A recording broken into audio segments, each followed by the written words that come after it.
नमस्कार दोस्तों, स्वागत है आपका कॉम्पिटिटिव बाबा में। आज हम डिस्कस करेंगे attorney general of India. Attorney general for India के रिलेटेड क्या क्या प्रोविजंस है। बहुत ही इंपॉर्टेंट टॉपिक है आपके एग्जाम के लिए। किसी भी तरह की कॉम्पिटिटिव एग्जाम की आप तैयारी कर रहे हैं तो जीके का बड़ा ही इंपॉर्टेंट जो है टॉपिक है।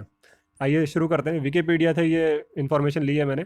आइए डिस्कस करते हैं इसके इंपॉर्टेंट प्रोविजंस जो कि आपको याद रख लेने हैं। आपको ब्रीफ में बताऊँगा, ज़्यादा इसमें कोई इशू नहीं है। देखिए, अटॉर्नी जनरल ऑफ इंडिया जो होते हैं वो इंडियन गवर्नमेंट के चीफ लीगल एडवाइजर होते हैं।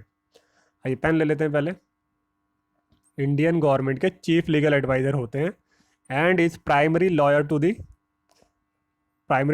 गवर्नमेंट। प्राइमरी लॉयर होते हैं in the supreme court of India. Supreme court में अगर कोई भी केस लड़ना है गवर्नमेंट के बिहाफ पे तो अटॉर्नी जनरल ऑफ इंडिया जो है गवर्नमेंट के बिहाफ पे अपीयर होते हैं। तो he is the primary lawyer. Primary lawyer किसका?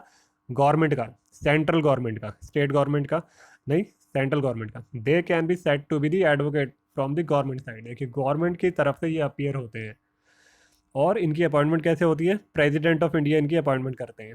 ये काफ़ी इंपॉर्टेंट है, एग्जाम में पूछ सकते हैं कि ये एजीआई यानी कि अटॉर्नी जनरल ऑफ इंडिया की अपॉइंटमेंट कौन करते हैं? प्रेसिडेंट ऑफ इंडिया करते हैं। कैसे करते हैं? अपने आप से नहीं, on the advice of union cabinet. On the advice of union cabinet, सरकार की जो यूनियन कैबिनेट है, अंडर आर्टिकल 76 कॉन्स्टिट्यूशन का, आर्टिकल नंबर 76, इसके तहत जो है इनकी अपॉइंटमेंट होती है। अटॉर्नी जनरल ऑफ इंडिया की प्रेसिडेंट अपॉइंट करते हैं। और ये आर्टिकल 76 कॉन्स्टिट्यूशन में लिखा गया है, यानी कि कॉन्स्टिट्यूशनल बॉडी है। कॉन्स्टिट्यूशन में इनके बारे में, अटॉर्नी जनरल ऑफ इंडिया के बारे में बताया गया है। तो ये कॉन्स्टिट्यूशनल बॉडी है, कॉन्स्टिट्यूशनल अथॉरिटी है। And he holds office during the pleasure of the president. President जब तक चाहे तब तक जो है attorney general of India office hold करते हैं। कोई फिक्स टेन्योर नहीं होता वैसे, इन जनरल एक बता दिया जाता है कि जब अपॉइंटमेंट होती है कि इतने टाइम के लिए, लेकिन during the pleasure of president, जब वो चाहे तो हटा भी सकते हैं प्रेसिडेंट अगर। अब देखते हैं इनकी क्वालिफिकेशंस क्या हैं। ये भी इंपॉर्टेंट है, एग्जाम में पूछ सकते हैं कि किस लेवल की क्वालिफिकेशन चाहिए इनके अपॉइंट होने के लिए अटॉर्नी जनरल ऑफ इंडिया के लिए।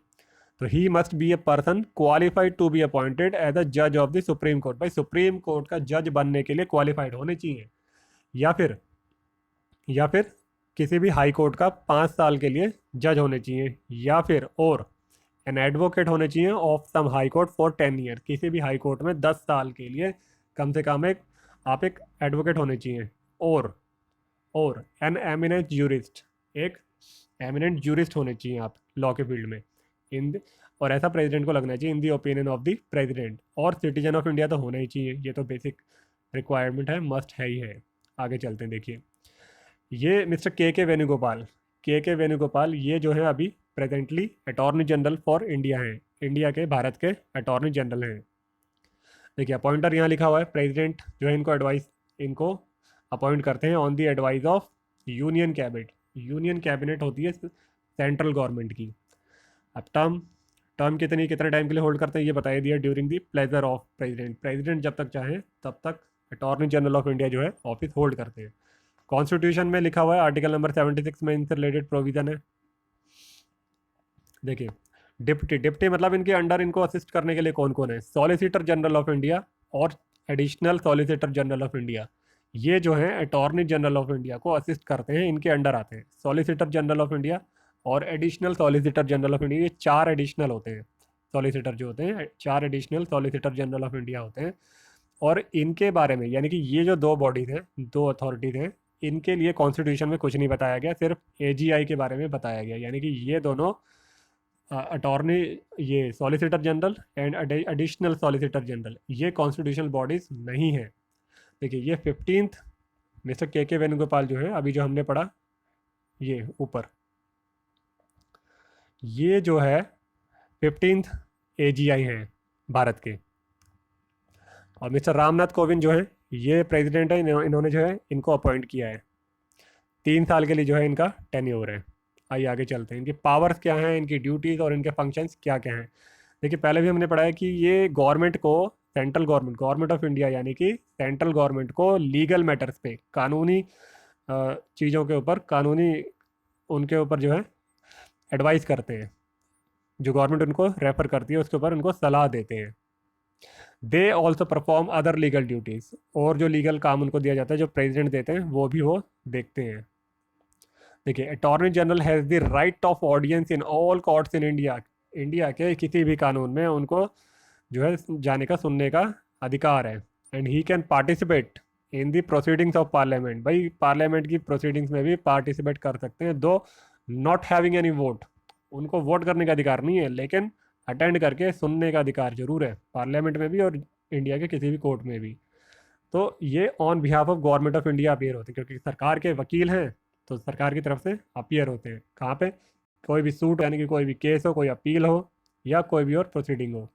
कहाँ पे? सुप्रीम कोर्ट में। हाई कोर्ट में नहीं जाते, सुप्रीम कोर्ट में जाते हैं ये। देखिए, प्रेसिडेंट अगर इनको प्रेसिडेंट अगर कोई मैटर रेफर करते हैं आर्टिकल 143 में, तो वो भी एजीआई के पास ही जाता है। देखिए, यहाँ पे बता रहा है कि जैसे यूएस के अंदर अटॉर्नी जनरल की जो पोजीशन है, वैसी भारत में नहीं है। यानी कि वहाँ पे एग्जीक्यूटिव अथॉरिटी होती है, लेकिन यहाँ पे भारत के जो अटॉर्नी जनरल ऑफ इंडिया है, उनको कोई भी एग्जीक्यूटिव अथॉरिटी नहीं है। इसका मतलब ये हुआ कि एग्जीक्यूटिव अथॉरिटी परफॉर्म करने के लिए भारत के अपने एक लॉ मिनिस्टर हैं। एजीआई जो है वो रोल परफॉर्म नहीं करते, लेकिन यूएस में करते हैं। ठीक है ना? अब यहाँ बता रहे हैं कि AG is not a government servant, सरकार के कर्मचारी नहीं है।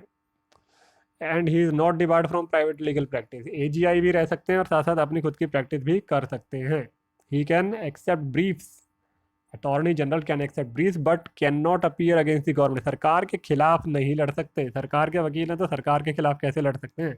सरकार के खिलाफ नहीं बोल सकते कोर्ट में, उनके फेवर में ही, उनके डिफेंस में ही उनको अपीयर होना होगा। ठीक है ना?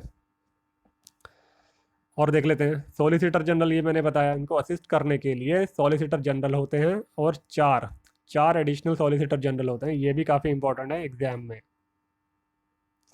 ठीक है, आगे चलते हैं। फीस एंड अलावेंस, ये फीस एंड अलावेंस वगैरह सब इसमें बताई हुई है। ये नीचे फीस वगैरह आप रेफर कर सकते हैं, इसमें कोई इंपॉर्टेंट नहीं है। डिफरेंट डिफरेंट मतलब किस केस में अपीयर होने के लिए, अपील में, रिट वगैरह में, उसमें एसएलपी वगैरह में कितनी फीस मिलेगी, वो सारी चीज़ें शेड्यूल में बताई गई हैं। तो ये आगे और चीज़ें हैं, ये कुछ खास इंपॉर्टेंट नहीं है। तो हम यहीं पे क्लोज करते हैं। सब पॉलिटिकल चीज़ें शुरू हो गई हैं, मतलब पीछे के बारे में, इसको यहीं क्लोज करते हैं। तो ये इंपॉर्टेंट है काफ़ी टॉपिक। आशा है आपको समझ में आया होगा। इंपॉर्टेंट प्रोविजंस मैंने बताए हैं, एग्जाम के लिए आप रिवाइज करें और तैयारी करें। Thank you.